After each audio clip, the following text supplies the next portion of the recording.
Hello and welcome to 10 at 10. I'm Spencer Koppel. I'm a digital specialist here at Key Media Solutions. And I'm Madison Mead. I am a digital strategist at Key Media Solutions.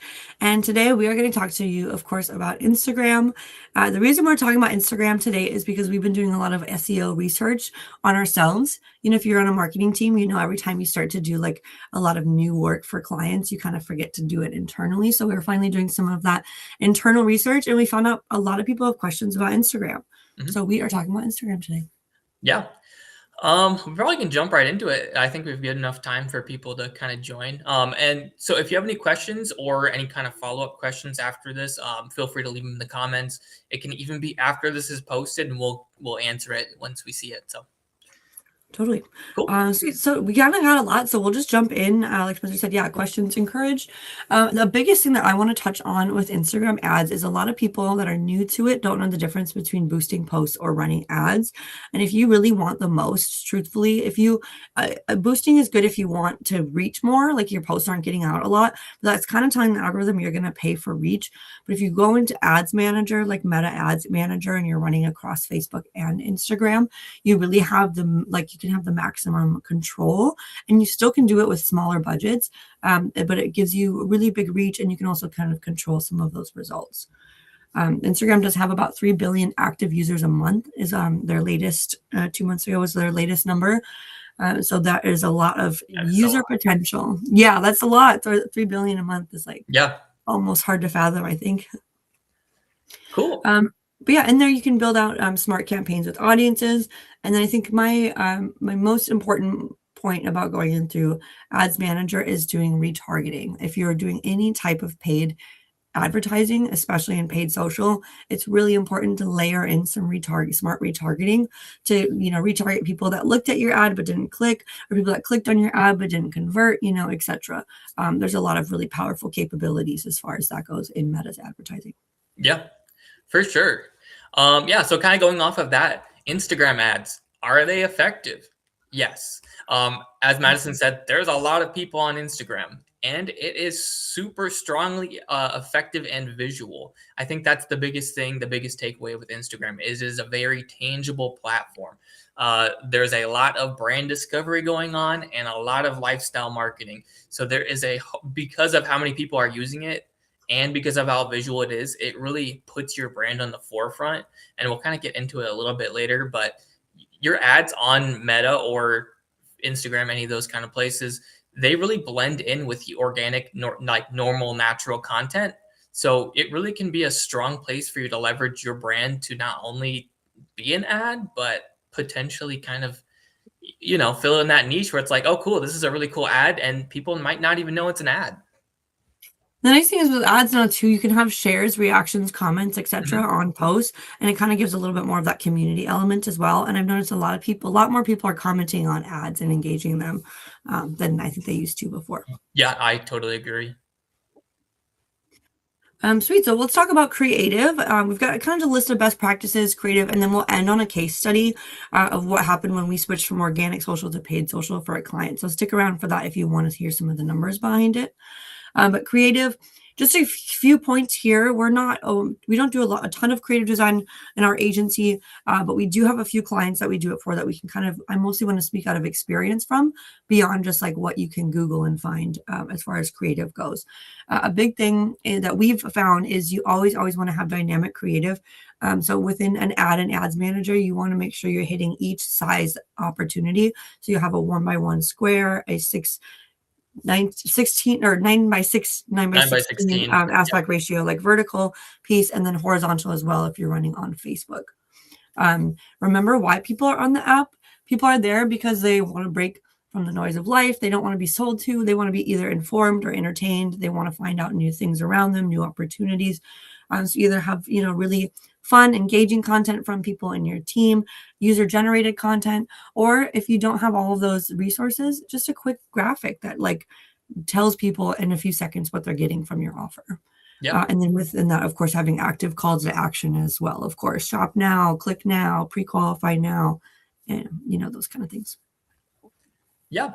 Kind of like Madison said, Hooks. I think that's the biggest thing is you really want to have a strong hook right away. You want to be able to engage with your audience and kind of get their attention because social media nowadays is quick. It is very fast. You only have about 2 to 3 seconds to really get the audience attention. So kind of having something that's relevant and quick is usually the best case for that. But yeah, kind of going into what is a real ad. So just in case you don't know, like Madison said, that is the 9 by 16. So it's more like vertical phone format. And it's basically just, if you've ever seen a TikTok, any of those kind of things, it's just kind of a short form video specifically on Instagram or Facebook.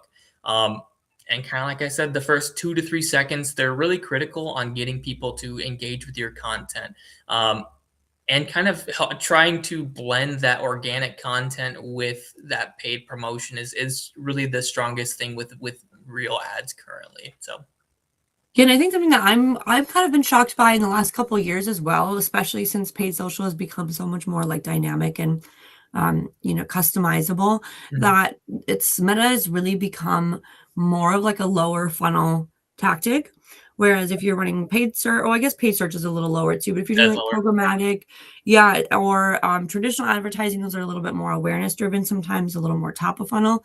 But we're seeing a lot of conversions, a lot of landing page views, a lot of engaged sessions, and a lot of conversions that come from Meta. And I think that really does kind of come to like what Spencer's talking about, is because you're right in front of people when they're ready to make a decision versus reaching them when they're, in other places in the internet. They're ready to, people are on there, they're scrolling through their phone. They're like, oh, maybe I will go and buy this thing, or will go and, get this ticket, Yeah. etc. So Yeah. it's a good. I definitely think the placement, I think that's the biggest thing is it shows up naturally on somebody's feed. So if your ad is well structured enough or organic looking enough, people might think it's even part of their feed, which is kind of a cool aspect that not a lot of other places have, that it can, you can be scrolling. It's like, oh, I've had times where I'm scrolling like either TikTok or Instagram, and I watched an ad and I didn't even know it, just because it was so interesting. That hook, the first, that first 2 to 3 seconds really hooked me. And I was like, cool, I'll watch this video. I watched it. And then after, I'm like, oh, I didn't even notice that there was a paid promotion at the bottom. Like, I didn't realize that this was something that was an ad, just because it can really be integrated into your feed. And something Spencer and I were actually talking about before we hopped on it that I think is important as well today to mention is that this was a point Spencer brought up, was that location can be really important too. Making sure that people know you're a local offer, that you're there, like, hey, come check us out at this spot, or where this, I'm in Minneapolis, so Minneapolis local, or if you're in Sioux Falls, come check out Sioux Falls favorite, etc. I recently converted on an ad, and I'm a little resistant to a lot of ads. I'm not a big online converter, but I recently did, because I got an ad that I thought I've never heard of this thing before, and I was like gonna message the business and let them know that their geo targeting was off. And then I clicked on it and found out actually it's a local place in Minneapolis. So I'm gonna go check them out, and it worked out pretty well. So sometimes making those local parts of your messaging can really resonate with people as well. Yeah, no, I think definitely with the local thing too, I think it really makes people feel like they're involved and included. I think that's the biggest thing. So many times you're seeing advertisements for huge companies. And so once you get like kind of more local, it's like, wow, I know this place, or that's right down the street from me. I really think it makes people feel like they're included in the advertisement, which is kind of an easy way to hook people. If they see that location and they recognize it, I think it's an easy win for kind of more of an organic looking ad. Absolutely. And so before our time is totally gone, I'm going to jump into just a little bit of a case study. Of course, we are a digital marketing agency, and we really do things that you can elevate a lot of your marketing once you start working with partners informed in these. But these are all accessible tools. If you're not ready to start working with a partner, you can start kind of playing around and learning. So I will share a link just to our social media page, some ideas about social media marketing, etc. If you reach out if you have questions, or you want to get started. But a little bit of a case study from our own internal team. I want to look at a client that we ran only organic social for about a year, and then we are switching to paid social. And I've just been keeping a really close eye on the impact of that, the difference of the two channels, because we were doing kind of boosted posts in that organic social as well, and now we're switching to, as we suggest, a very, higher level meta ads campaign. But just in a 1 month period, organic social had 16 key conversions for this client, whereas paid social brought in over 300 on their website. Organic social brought 720 sessions to their site, whereas paid social contributed over 1,500 sessions from their paid social channels. Engagement rate is lower, of course, because you're reaching a lot more higher people. There's still accidental clicks or people that are actually not that interested in, your targeting matters a lot on that too. But the key event rate, so the amount of people taking significant conversion actions, even though they were less engaged, there was more people taking more important actions.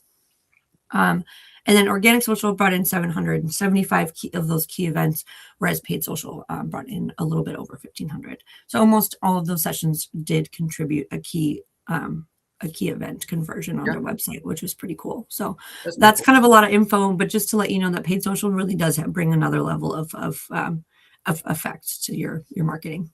Yeah. Awesome. We just supercharged through that. Hopefully we covered everything we need. Yeah. Well, and if you're watching this after the fact, we do have it on our website too, and I think it should get posted in the comments, even in the recap. So yeah, if you want to read more about that case study, the link is in the comments right now, and it should be in the blog if you're looking at this on the blog too. Yeah, we haven't published this case study because this is actually February numbers we're looking at. It's pretty new, but we're open to talk about anytime. And yeah, we will include it in the blog about this topic as well. So, awesome. Yeah.